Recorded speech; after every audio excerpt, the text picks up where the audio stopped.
चलिए बढ़ते हैं आगे। कोरोना के खिलाफ भारत में बन रही वैक्सीन कहां तक पहुंची है, इसका जायजा लेने के लिए प्रधानमंत्री नरेंद्र मोदी आज खुद निकल पड़े। देश के 3 चोटी की प्रयोगशालाओं का वो दौरा कर रहे हैं। प्रधानमंत्री आज सबसे पहले अहमदाबाद पहुंचे, जायडस बायोटेक पार्क। तस्वीर नंबर 1 और तस्वीर नंबर 2 आप अपनी टीवी स्क्रीन पर देख रहे हैं। अहमदाबाद में प्रधानमंत्री नरेंद्र मोदी के दौरे से इस रिव्यू की यात्रा से जुड़ी हुई तस्वीरें हैं जायडस बायोटेक पार्क की। उन्होंने कोरोना वैक्सीन के डेवलपमेंट की जानकारी ली। जो वैज्ञानिक हैं, जो शोधकर्ता हैं, उनसे प्रधानमंत्री नरेंद्र मोदी मुलाकात कर रहे हैं, उनसे जानकारियां ले रहे हैं, कुछ सवाल पूछ रहे हैं जिसका जवाब भी शोधकर्ता और वैज्ञानिक उन्हें दे रहे हैं। प्रधानमंत्री नरेंद्र मोदी शोधकर्ताओं से कोरोना वैक्सीन से जुड़े कई पहलुओं पर बातचीत कर रहे हैं। कई ऐसे सवाल खुद उनके भी दिमाग में है जिनका जवाब ढूंढने की वो कोशिश पर आज निकले हुए हैं। इनमें कोरोना वैक्सीन का प्रोडक्शन है, स्टोरेज है, डिस्ट्रीब्यूशन है, शामिल है। प्रधानमंत्री मोदी इस पर भी बात कर रहे हैं कि अगर वैक्सीन तैयार होती है तो सामान्य रूप से सभी को दी जाएगी या फिर कोरोना से ग्रसित होने वाले लोगों को ही दी जाएगी। इसके अलावा और भी क्वेरीज हैं। हाल ही में जब कुछ मुख्यमंत्रियों के साथ प्रधानमंत्री नरेंद्र मोदी की मीटिंग हुई थी तो इसमें उन्होंने स्पष्ट तौर पर कहा था कि वैक्सीन को लेकर फिलहाल जानकारियां स्पष्ट नहीं है, चीज़ें स्पष्ट नहीं हैं। 1 डोज होगी, 2 डोज होगी, जो कोरोना संक्रमित है उनको लगाई जाएगी या सभी को लगानी है, इसकी कीमत कितनी होगी, ये तमाम वो बातें हैं जिनका जवाब इस रिव्यू दौरे पर वो खंगालने की कोशिशें कर रहे हैं। इन तमाम मसलों पर प्रधानमंत्री नरेंद्र मोदी वैज्ञानिकों से, शोधकर्ताओं से बात कर रहे हैं। गुजरात के अहमदाबाद वो आज सबसे पहले पहुंचे हैं और जानकारियां जुटा रहे हैं। आपको बता दें कि आज की उनके इस रिव्यू दौरे का जो पहला डेस्टिनेशन है, पहला पड़ाव है, वो अहमदाबाद है, जहां पर वो हैं। यहां जाइकोव डी ये वैक्सीन का नाम है जो बनाई जा रही है। जाइकोव डी कहां तक पहुंची ये वैक्सीन? जाइकोव डी वो वैक्सीन जो पूरी तरह स्वदेशी है, उससे जुड़ी जानकारियां उन्होंने शोधकर्ताओं और वैज्ञानिकों से ली है। 2 तस्वीरें आपकी टीवी स्क्रीन पर। और चलिए अब बात कर लेते हैं रफ्तार के कहर की। अलवर में भीषण सड़क हादसा हुआ। 3 वाहनों में जोरदार टक्कर हुई। एक युवक की मौत हो गई, एक अन्य घायल है। भिवाड़ी के पास ये हादसा हुआ। हादसे की वजह भी सामने आ चुकी है और जिसे जिम्मेदार माना गया है वो आरोपी गिरफ्तार भी कर लिया गया है।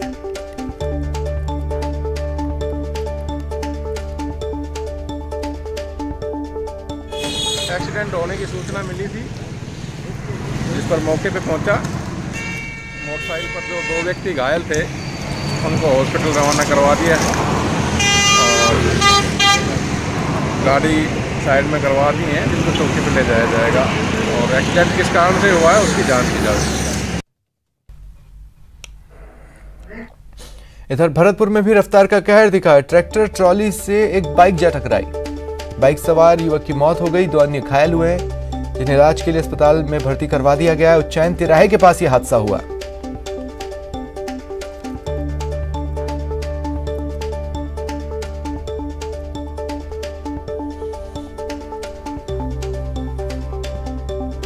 ये उज्जैन तिराहे से आगे जयपुर वाले रोड पर हमें सूचना मिली कि एक एक्सीडेंट हुआ है। मौके पर ये सही साहब अनिल जी और हम पहुंचे।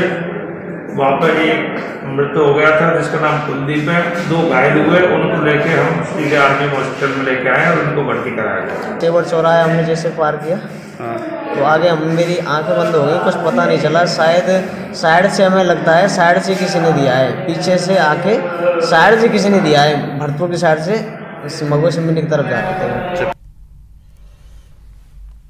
श्रीगंगानगर के राजियासर थाना क्षेत्र में तेज रफ्तार बोलेरो और डंपर में आमने सामने की भिड़ंत हो गई।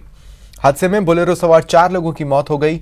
एक व्यक्ति गंभीर रूप से घायल हुआ, जिसे सूरतगढ़ के ट्रॉमा अस्पताल में भर्ती करा दिया गया है। हादसा इतना भीषण था कि बोलेरो पूरी तरह से क्षतिग्रस्त हो चुकी है।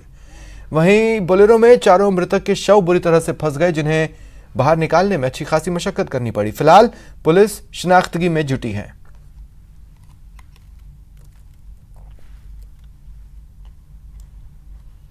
और अब बात कर लेते हैं आग के तांडव की। कुछ तस्वीरें आप अपने टीवी स्क्रीन पर देखिए। आज प्रदेश में कई जगहों से आग के तांडव की तस्वीरें सामने आई हैं। उनमें से 2 तस्वीरें हम आपको कुछ ही पलों में आपके टीवी स्क्रीन पर दिखाएंगे। ये जो 2 तस्वीरें हैं वो बाड़मेर और अजमेर की हैं। आप देख सकते हैं आग ने जमकर कहर बरपाया। ये आग कहाँ लगी, किन कारणों से ये तस्वीरें सामने आई हैं, ये तमाम जानकारियां आपको देंगे। लेकिन फिलहाल अग्निकांड की भयावहता, भीषणता, ये तमाम चीजें इन तस्वीरों में आप देखकर समझ सकते हैं। कहां किस जगह पर आग लगी, क्यों उसने इतना विकराल रूप लिया, कुछ ही पलों में आपको बता देते हैं। चलिए सबसे पहले बात कर लेते हैं बाड़मेर की। बाड़मेर की तस्वीरें अब आपके टीवी स्क्रीन पर होंगी। सिर्फ और सिर्फ बाड़मेर की तस्वीरें आप देखेंगे कुछ ही पलों में। पिछले 3 दिनों से बाड़मेर से ये तस्वीरें लगातार बनी हुई हैं और सामने आ रही हैं। एक ट्यूबवेल है, उससे पानी नहीं निकल रहा है, आग निकल रही है। ये देखिए आपके टीवी स्क्रीन पर। हर कोई हैरान है, हर कोई जानना चाहता है कैसे इस ट्यूबवेल से रुक रुक कर आग निकल रही है। सैकड़ों की तादाद में ग्रामीण इकट्ठा हुए। बताया जा रहा है पहले भी इस तरह से गैस रिसाव के कारण आग की लपटें निकल चुकी हैं। फिलहाल कोशलू गांव में ट्यूबवेल से निकल रही आग की वजह से ग्रामीण डरे हुए हैं। प्रशासन बुझाने की कोशिशें कर रहा है लेकिन कोई फायदा नहीं हुआ है। इस ट्यूबवेल के पास ही एक तेल कंपनी का ट्यूबवेल भी बना हुआ है, जिससे ग्रामीणों का डर और बढ़ गया है।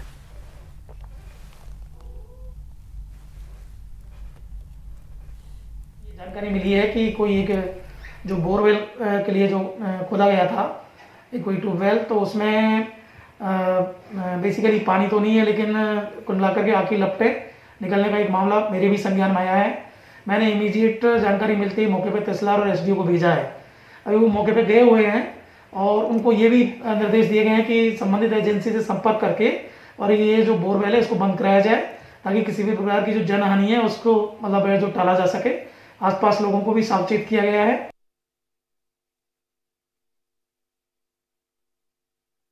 और इधर अजमेर के टाटोटी कस्बे के पिपरौली गांव में देर रात अचानक बाड़े में रखे चारे में आग लग गई। देखिए आग तेजी से चारा पकड़ता है और ऐसे में ये वहां रखा पूरा चारा आग की चपेट में आता चला गया। लपटें, अग्निकांड की भयावहता अपनी कहानी खुद ही बता रही है। हजारों की कीमत का चारा जलकर राख हो चुका है। ग्रामीणों ने अपने स्तर पर आग बुझाने की कोशिशें की लेकिन सफल नहीं हो पाए। चारा जलकर राख हो गया। सराना पुलिस मौके पर पहुंची, सरवार से दमकल बुलाई। कड़ी मशक्कत के बाद इस आग पर काबू पाया गया।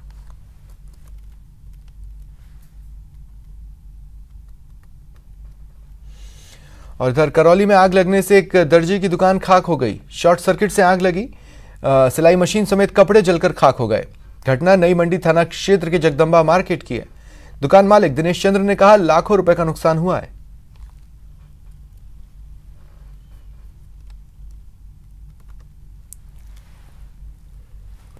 इधर झालावाड़ में भी आग ने कहर बरपाया। ऑटो पार्ट्स की एक दुकान में आग लग गई। लाखों का सामान जलकर खाक हो गया। फिलहाल मौके पर आग बुझाने के प्रयास जारी है। चौमहला कस्बे में ये ऑटो पार्ट्स की दुकान है जिसमें आज किन्हीं कारणों से आग लग गई। देखते ही देखते पूरी दुकान को अपनी चपेट में लेती चली गई। लाखों का सामान जल गया है।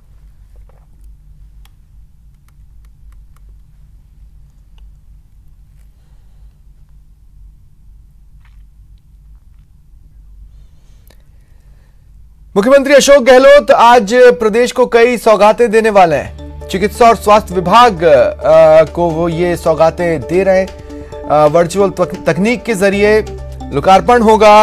वर्चुअल तकनीक के जरिए उद्घाटन किया जाएगा। दोपहर 12 बजे मुख्यमंत्री अशोक गहलोत वर्चुअल लोकार्पण करेंगे। RUHS अस्पताल में कोविड ICU का वो लोकार्पण करेंगे। 6 जिलों में कोविड टेस्टिंग लैब का भी वो उद्घाटन करने वाले हैं।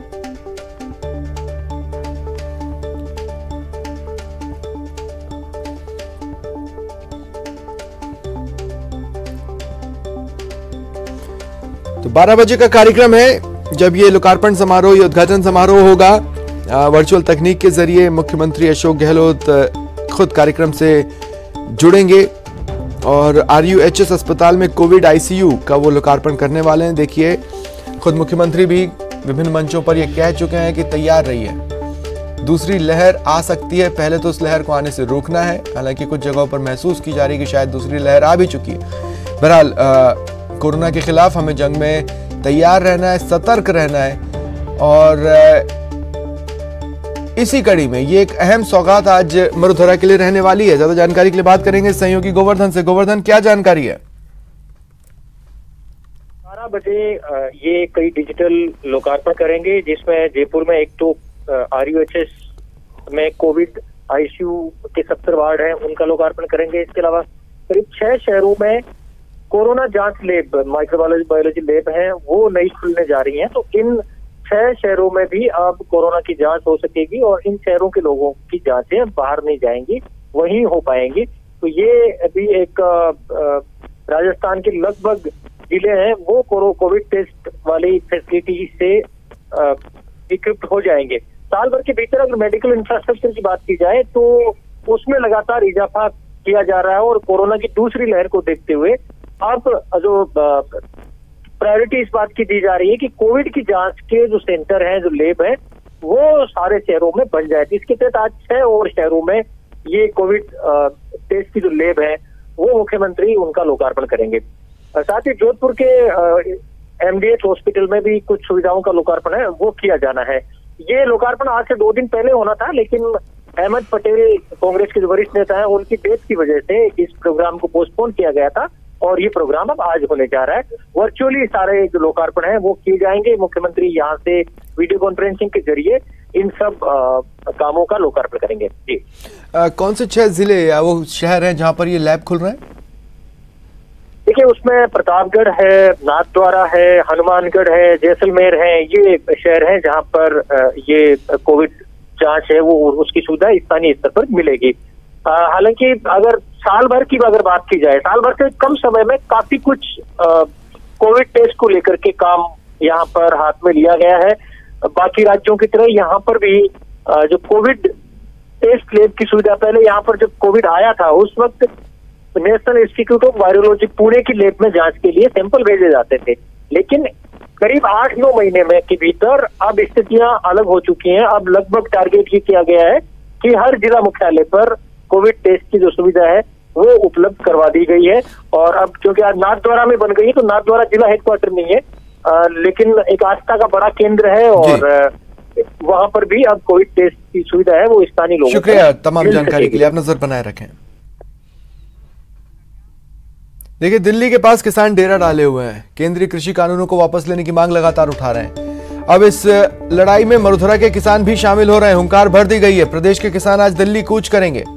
रामपाल जाट के नेतृत्व में किसान दिल्ली की ओर रवाना होंगे और प्रदेश में भी रणनीति के तहत धरना प्रदर्शन किया जाएगा। जिला और तहसीलों पर यह धरना प्रदर्शन होंगे।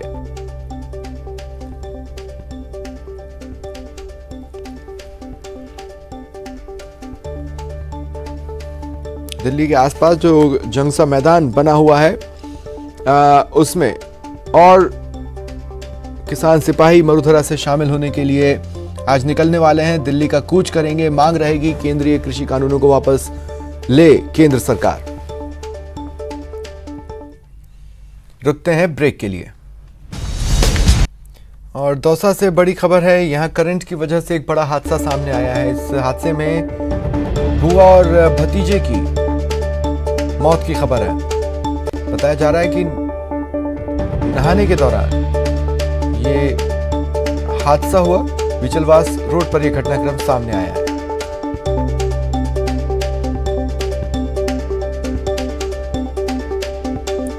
दौसा से ये खबर हम आपको बता रहे हैं। यहाँ बिचलवास रोड पर एक हादसा सामने आया। करंट इस हादसे की वजह बना।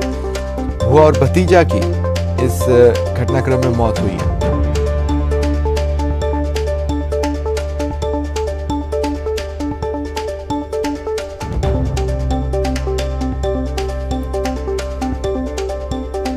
दौसा से ये बड़ी खबर हम आपको बता रहे हैं। करंट की वजह से बुआ और भतीजे की मौत हुई है। और अब बात कर लेते हैं मरुधरा में जारी कोरोना अटैक की। बड़ी खबर है। एक दिन में पिछले कुछ दिनों से लगातार 3000 प्लस केसेस आ रहे हैं, पॉजिटिव केसेस। पिछले 24 घंटे में 3093 पॉजिटिव केसेस सामने आए। वहीं 18 लोगों ने अपनी जान गंवाई।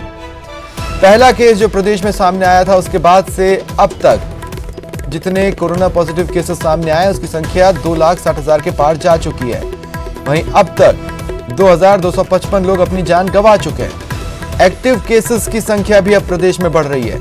देखिए, प्रदेश में इस वक्त 28,183 एक्टिव केसेस हैं। इतने एक्टिव केसेस अब तक प्रदेश में एक दिन में कभी नहीं रहे और पिछले कुछ दिनों से ये एक्टिव केसेस की संख्या बढ़ी है। यानी ये आंकड़ा, एक्टिव केसेस का आंकड़ा रोज अपने रिकॉर्ड को तोड़ रहा है और कोई नहीं चाहता इस तरह के नए रिकॉर्ड्स बनना। बहरहाल कोरोना को लेकर स्थितियां बेहद स्पष्ट है। अलग अलग जिलों में कोरोना लगातार कहर बरपाए हुए है। कोरोना लगातार लोगों को डरा भी रहा है, लेकिन दुख की बात यह है कि तमाम सावधानी, तमाम जागरूकता के बावजूद भी लोग कैजुअल हैं। ऊपर से त्योहार, शादी के सीजन और चुनावों ने भी खतरे को बढ़ाया ही है। ऐसे में केसेस लगातार बढ़ते जा रहे हैं। खासकर दिवाली के बाद से एक बूम सा, एक विस्फोट सा हुआ है कोरोना केसेस में।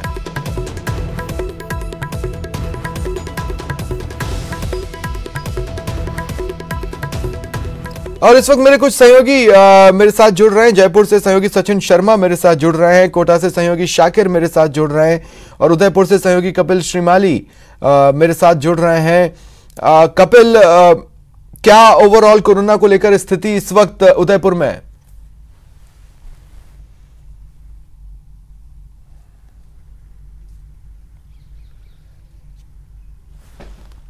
कि कुल 9,318 केसेस उदयपुर में अब तक हो चुके हैं और एक्टिव केस जिस तरह से अभी आप बता रहे थे कि प्रदेश में सबसे ज्यादा एक्टिव केस बने हुए हैं, इसी तरह से उदयपुर में भी अब तक इतने एक्टिव केस कभी नहीं रहे। आज उदयपुर में कुल 839 एक्टिव केस बने हुए हैं, जिसमें से 637 होम आइसोलेशन में है और 202 को हॉस्पिटल में भर्ती किया गया है। 43 ऐसे कोरोना संक्रमित हैं जिन्हें वेंटिलेटर पर रखा गया और पहली बार लगातार छठे दिन उदयपुर में कोरोना संक्रमित मरीजों ने सेंचुरी मारी है। 100 से ज्यादा मरीज लगातार सामने आए हैं। हालांकि इस सब में एक अच्छी खबर यह है कि उदयपुर का जो स्वास्थ्य महकमा है वो जो वैक्सीन आने की जो संभावनाएं जताई जा रही है उसकी स्टोरेज की व्यवस्थाएं कर चुका है। कुल 5 लाख वैक्सीन को स्टोरेज करने के लिए बड़ी में स्वास्थ्य विभाग ने अपनी तैयारियां पूरी कर ली है। Doctor CMHO doctor Dinesh Kharadi ने ये स्पष्ट किया है कि 5 लाख वैक्सीन को वे स्टोर कर सकते हैं, इसकी व्यवस्थाएं की है। हालांकि वैक्सीन कब आएगी और कैसे इसको लगाया जाएगा ये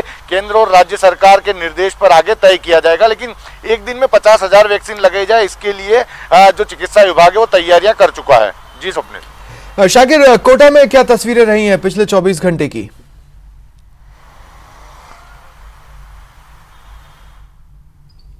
जी देखिए स्वप्निल, 24 घंटे की बात करें तो 240 नए और पॉजिटिव रोगी सामने आए हैं। 3 लोगों की मौत हो गई है।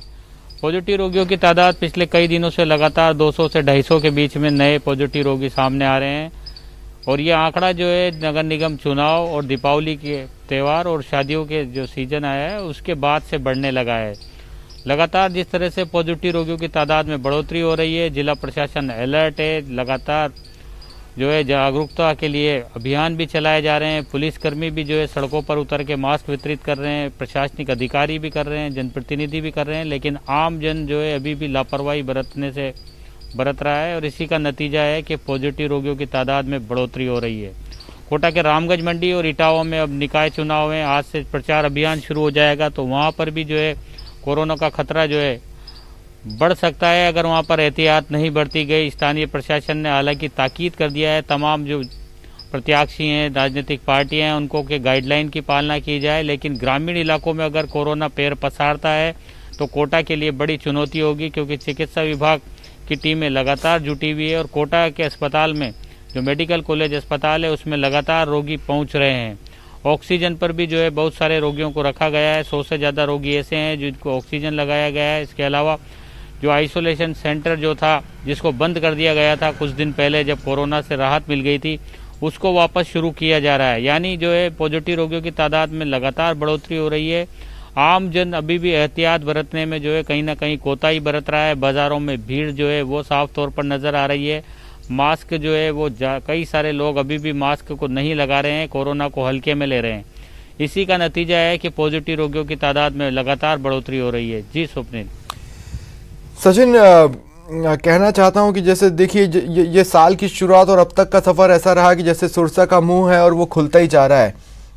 अच्छी खबरों का तो एक तरह से टोटा सा हो गया है और अब स्थितियां बेहद स्पष्ट है। जैसा एक बुरा सपना जैसे जैसे आगे बढ़ता है और बुरा होता जाता है, वही तस्वीरें अब रोज सुनने को मिल रही हैं, आंकड़े मिल रहे हैं।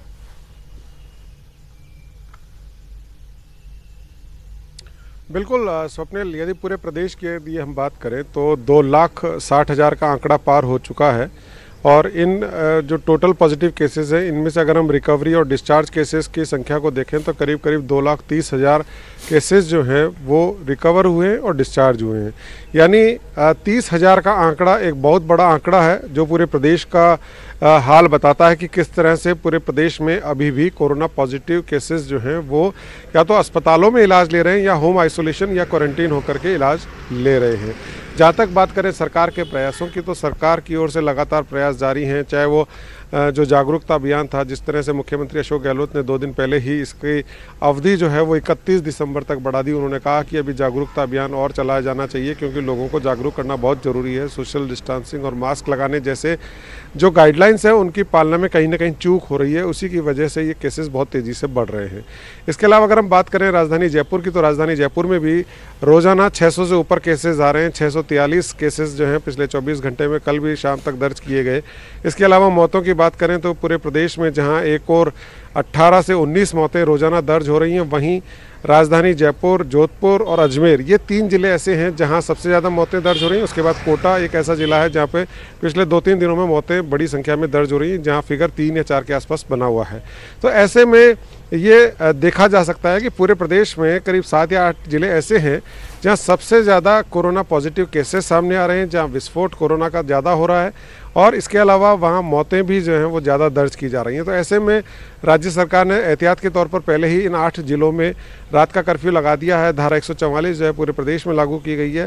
तो ज़रूरत अब सिर्फ इस बात की है कि लोग जो हैं कोरोना की गाइडलाइंस को फॉलो करें और जिस तरह से मुख्यमंत्री अशोक गहलोत हों, चाहे प्रधानमंत्री नरेंद्र मोदी हों या चिकित्सा मंत्री डॉक्टर रघु शर्मा हों, लगातार इस चीज़ की अपील कर रहे हैं कि लोग जो हैं मास्क के बिना जो है अपना घर से बाहर ना निकलें, ज़रूरत हो तो ही घर से बाहर निकलें, क्योंकि केवल मास्क ही एक ऐसा साधन है जिसके जरिए लोग 90% तक अपना बचाव कर सकते हैं कोरोना से और जब तक वैक्सीन नहीं आती है तब तक मास्क ही वैक्सीन का काम करेगा। शुक्रिया आप तीनों का मेरे साथ जुड़ने के लिए और तमाम बातचीत के लिए।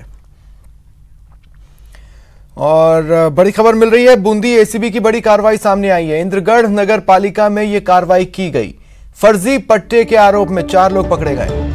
पूर्व ईओ समेत 3 कर्मचारियों को पकड़ा गया है। सभी आरोपियों की कोर्ट में पेशी होगी। बड़ी खबर आपको बता रहे हैं, बूंदी एसीबी की बड़ी कार्रवाई। इंद्रगढ़ नगर पालिका में कार्रवाई की। फर्जी पट्टे के आरोप में 4 लोगों को पकड़ा है। इनमें से 3 कर्मचारी हैं और 1 पूर्व ईओ है जो पकड़े गए। सभी आरोपियों को कोर्ट में आज पेश किया जाएगा।